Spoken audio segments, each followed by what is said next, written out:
Welcome to episode 4 of the Transforming Basketball podcast. And my friend and colleague from last year, Kareem Kalil, is joining us today. Kareem, thank you so much for coming on.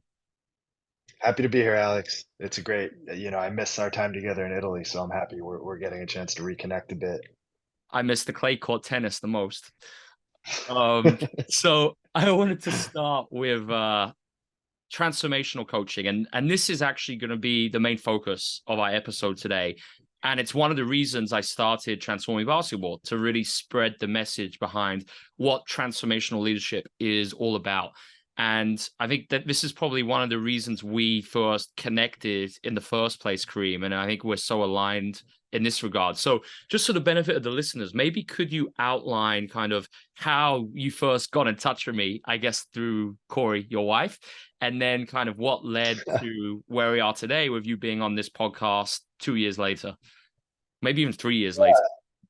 Yeah, so out of I was a small Division III college basketball player, and actually gravitated towards the field of education during my undergrad and joined a program called Teach for America, which places young teachers in different cities to try to have an impact in shaping the lives of youth and making a difference in their education. And I found pretty quickly that um, it was hard to impact young people in domains that they weren't quite interested in. So I was a math teacher and, you know, kids don't choose to be in math class. They have to be there.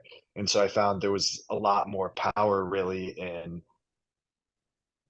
coaching and mainly coaching in a sport that changed my own life as a young person and taught me a lot of different leadership approaches that I still use to this day that I never would have learned in a math class, for instance. And so got drawn to that little by little, became a lot more interested in my coaching than um and I shouldn't say interested, but just felt like there was a lot more potential for me to have impact in that area just because I was such a believer in this idea of transformational coaching. And so um was refining my approach to coaching, found Alex on Instagram, but I didn't have an Instagram, so I had to ask my wife to write Alex a DM I was like, what the that hell said, is "Hey, this? my husband really wants to be in touch with you. Can you please reach out to him?" And Alex actually reached out to me, which was very kind of him, in a bit of a funny scenario. And he ended up coming to Denver, and we co-led a clinic with Pro Skills Basketball and a good friend of mine who's the director of Pro Skills Denver, Ross Strader. Um, from there, I decided to actually go out to Italy and serve as a player, really a human development expert and really a coach and an assistant coach, and with that specific focus with College Prep Italy, with Alex and the staff there, and then we've stayed connected since then. So that's a little bit of my background. Excellent, Kareem. So I think that takes us nicely into human development. And something we've spoken about is how within the future, we believe that basketball organizations of many levels, especially, I think the programs that have the resources to do so, will have a human development coach. And we believe it's something that's really important. But what is it? What is this field all about? I think the purpose of having human development experts in a basketball organization is the role really being to make sure that every single player in said organization is able to really thrive and really develop. We know there's so many important nuances to just serving a person at their core. And if you are a basketball coach and you are only coaching basketball skills, you're not really going to get the root of what makes a player who they are and what will allow them to really develop at optimal levels. And it's an evidence-based field, right? Because obviously this links into what you've literally just started yesterday.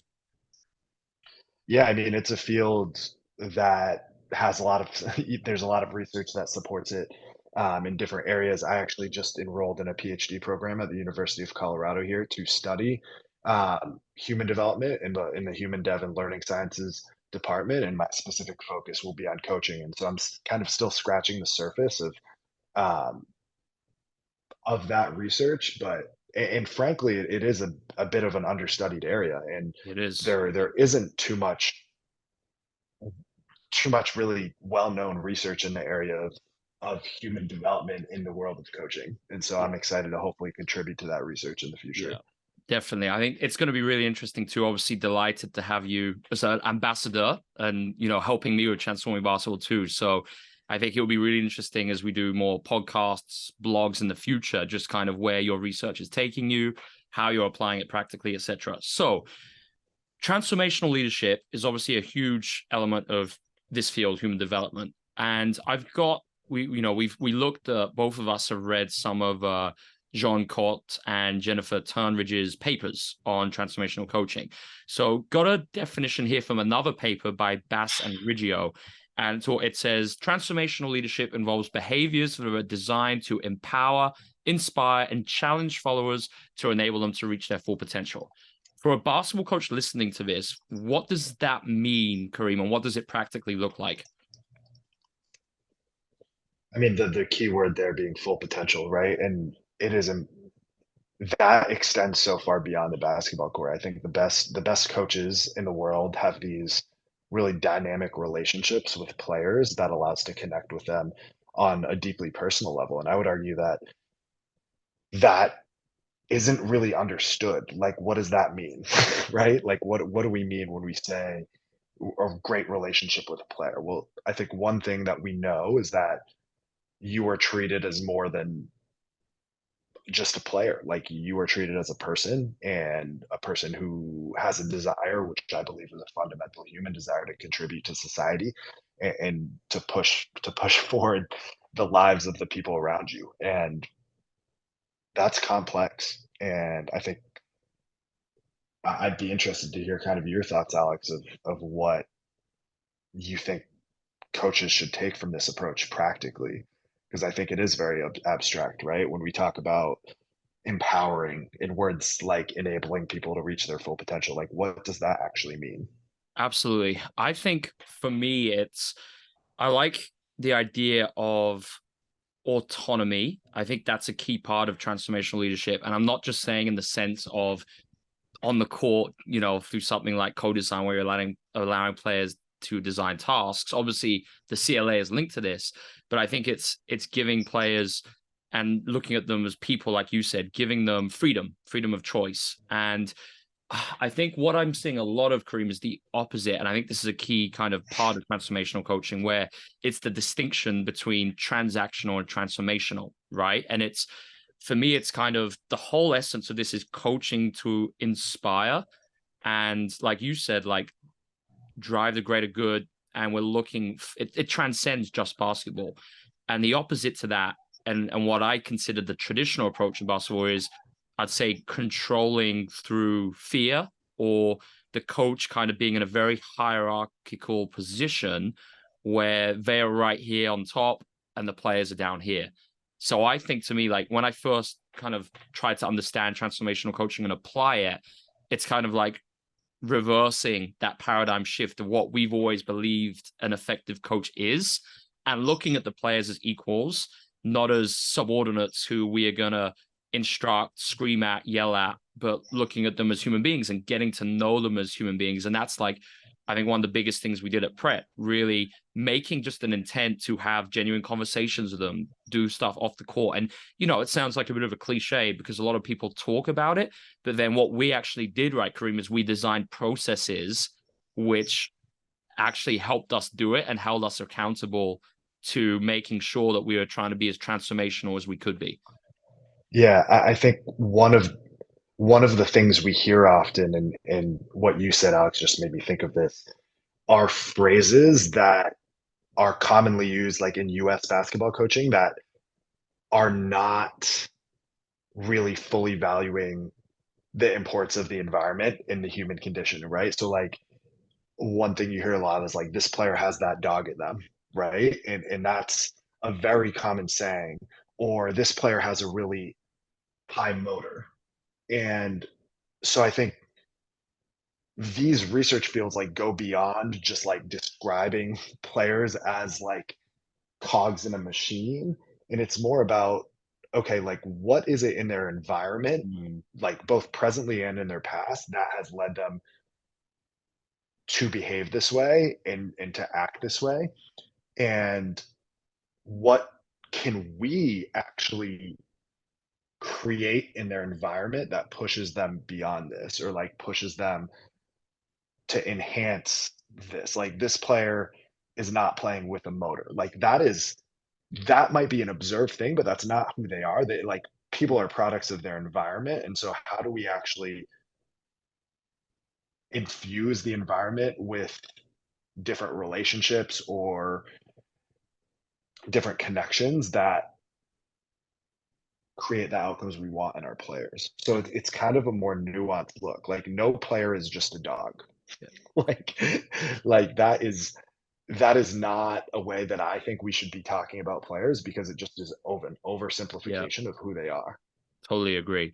So, I mean, to unpack this further for coaches, Kareem, I've got four tenets of transformational coaching as written by Jean Cote in a research paper. So, I was thinking we could just break these down and kind of look at practical ways that we could try to be transformational as an organization, as coaches, whatever. So, the first one, it talks about idealized influence. So, coaches gain the trust of the athletes and their respect by acting as positive role models and following a consistent set of values.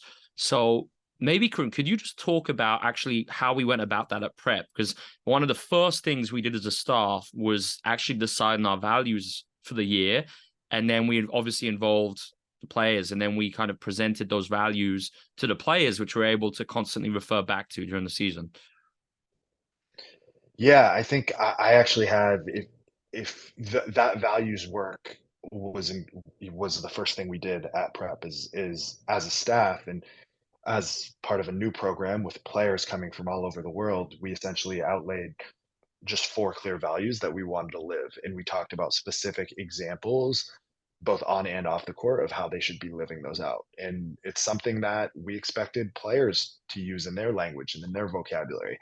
And one thing here in this tenet of idealized influence that I think I kind of have a more recent example of in my mind with the program I lead high school is we actually, uh, last Saturday, to kick off our year, in the school year, we had a meeting where we talked about like how we wanted our players to show up as young men and role models in the building. And we talked about, um, just the sense of healthy masculinity, which is a challenge, I think, for young basketball players and young male basketball players in general. And we talked about like what that looks like in very specific examples.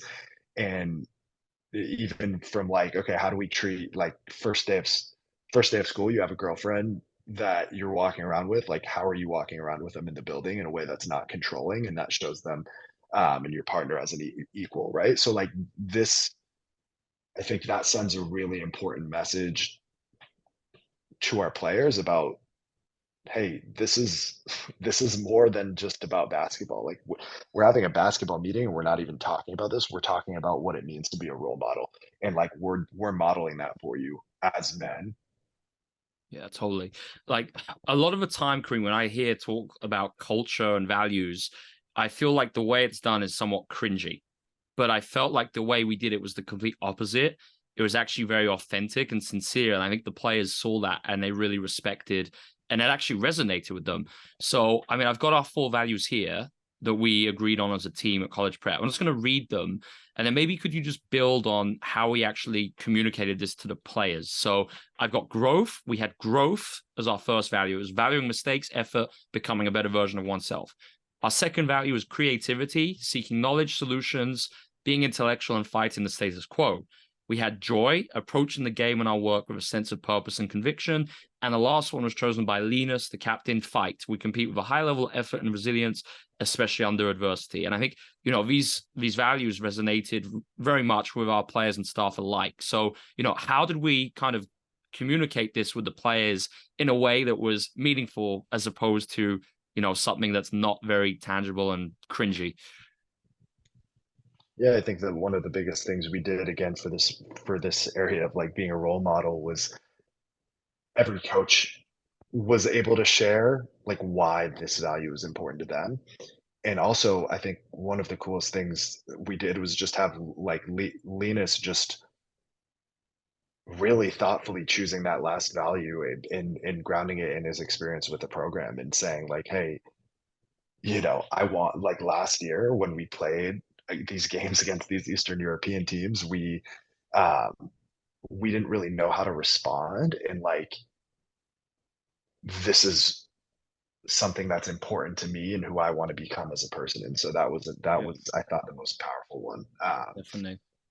because it's like it wasn't just top down, like these are our values and this is what happens when you break them. It was very much co-created. Yeah, 100%. And I think too, we just constantly referred back to them. And, sometimes I needed to be reminded to do that more. But it's so easy, in a practice when you're debriefing, guys, is this, we spoke about fight. Is this example in our wall pick and roll right now? Are we showing fight, getting over and navigating these picks? And it's making it specific. And I think that's when the players understand the value and the importance of it. So let's go back to the three other dimensions of transformational coaching. And the second one, after idealized influence, is inspirational motivation. Coaches inspire athletes by clarifying expectations and by fostering perceptions of team unity, meaning, and challenge. What does that mean to you, Kareem? Can you read that one more time, Alex? I just wanted to Absolutely. kind of Absolutely. make sure I'm understanding here. Coaches inspire athletes by clarifying expectations and by fostering perceptions of team unity, meaning, and challenge. I mean, I think this goes to your point that you made just now of this isn't just something we talk about at the beginning of the wall at the beginning of the year and never refer back to or hang up on a wall and forget about, like clarifying expectations. So we have these values. Okay, it's one thing to talk about value, but when we can come back to it repeatedly and have those expectations just really crystallize and just be very consistent about it, then it becomes an expectation and it's something that begins to become culture, right? Culture is what you repeatedly do. Um, and I think this idea of inspirational motivation, like, hey, I know it's hard right now at 6:30 in the morning to have joy and I'm tired, but like I'm going to bring a creative activity to you because that's what we said was important to us and that's what we committed to. And so we're going to keep bringing that and we're going to keep expecting you to do that because that's what we're holding everyone to here. Like that's just, and when I think about creativity, that was something that like I was really proud of in our program because every one of our coaches embodied that. Like no one was showing up to a player dev session Hmm. with a stale activity, right? And I think Alex, you were a great model for this, and I think this was something that we all aspired to kind of your level of creativity um and ingenuity and that the kind of design mindset and that showed in the way we coached, and because that was the way we coached, I think Yeah. players showed that in the way they played. Like So we it's had some really incredible like there were players who would do things in games and come up with solutions in games that you're like, wow, that's very creative. And you think about like why that was a routine thing we would see there, and it actually was very much embedded in just how things operated on a day-to-day level. absolutely. And this is where I don't think you can get away from how using a constraint-led approach well. And I don't mean using a games approach and instructing heavily within small-sided games. I mean using a CLA when it's completely linked to transformational coaching. It's like within inspirational motivation, it spoke about team unity and challenge. Well, that to me just speaks about every single activity we did within the practice environment was meaningful and challenging for the players. And I think this really ties into the third point, intellectual stimulation. Coaches provide opportunities for athletes to engage in the coaching process. And I think that, Kareem, is okay. We did co-design frequently where players could actually design their own activities and constraints. But even when you look at how we played offense and defense, conceptual offense, conceptual defense, where yes, we had our principles of play, but decision making and kind of responsibilities were shared. and they had chance to really shape what we did. And I think that's where both the CLA and transformational coaching, they're completely linked together. Yeah, I mean, and it's about like the beautiful thing about basketball and the reason that I love the game so much is there's so many choices involved in the game, right? It's so dynamic. And so I get so heartbroken when I hear coaches say things like, "Oh, you must stay in the paint," or like, "You cannot do this," or it's like you actually have you actually have to give players a choice if you want to meet this idea of intellectual stimulation. You can't you can't like just because like I as a player was taught that like I shouldn't be like when I was in middle school I shouldn't be shooting from far away. Like that doesn't mean that I should be doing that Yeah. Yeah. with my 100, players as a coach. 100%. And like there is that because if I do that, then you're taking away the opportunity for our young players to make choices and to be intellectually challenged and to find solutions on their own, which frankly, like within a course of the game, when you're out of timeouts and going down the stretch, that is a critical skill. Yeah. And Absolutely. yeah.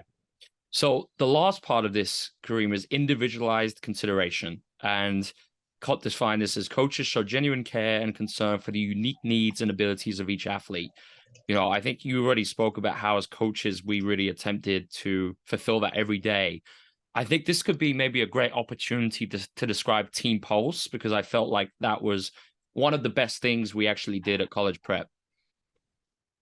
Yeah. So team team pulse is just the idea of every week as a coaching staff, we would sit down and we would basically report on every player in the program and we would like every coach was delegated with the task of like having a real clear pulse and connection with 2 to 3 players and we would essentially report back how that player was doing to the greater group and the greater staff and we would code them either red like they're really struggling, yellow like they have some challenges right now that they're coping with but it's still kind of throwing them off, and green, like everything's going well.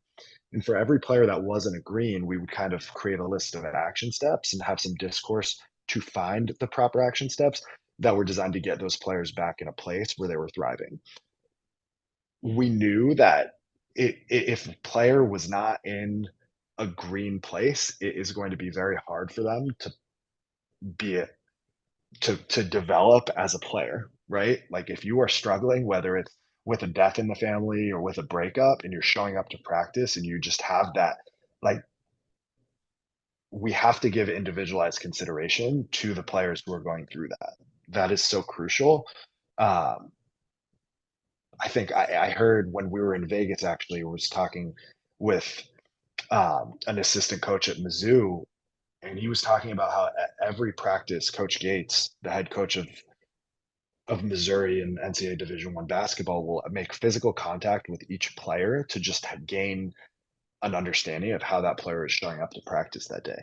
And that is a great example of this. Like we need to know how players are doing, and that's kind of another way. Just like Coach Gates did that with physical contact, we did that with Team Pulse, and we were essentially like every week we're going to make a plan for any player who's not doing well, and we're going to follow up. And Yeah. that's like a way of showing players that we care for them. Yeah, absolutely. Big shout out to Mizzou. I think one of the most progressive programs in the whole of college basketball. Like really, they're genuinely interested in evidence-based ideas, which is it's what we need. So I wanted to just read this bit, Kareem. And this to me, I came across this in a paper the other week, and I was quite shocked by it. So it was a paper by Lefebvre and Evans in 2016. And what they were looking at was they were kind of assessing coach development programs in a whole variety of sports, and they assessed 285 different coach development programs across the world. And they found that the clear majority, 261 of those, focused primarily on technical and tactical skills. Only 18 focused on the coach's interpersonal knowledge and behaviors. such as leadership, team building, I'm guessing. And then there are only 6 really focused on the intrapersonal knowledge of behavior, aka some of the ideas we've talked about today, and applying, transformational leadership and really having the players benefit from that. Would you say that's a pretty damning indictment of not just the basketball world, but the sports world? And how can we move beyond this?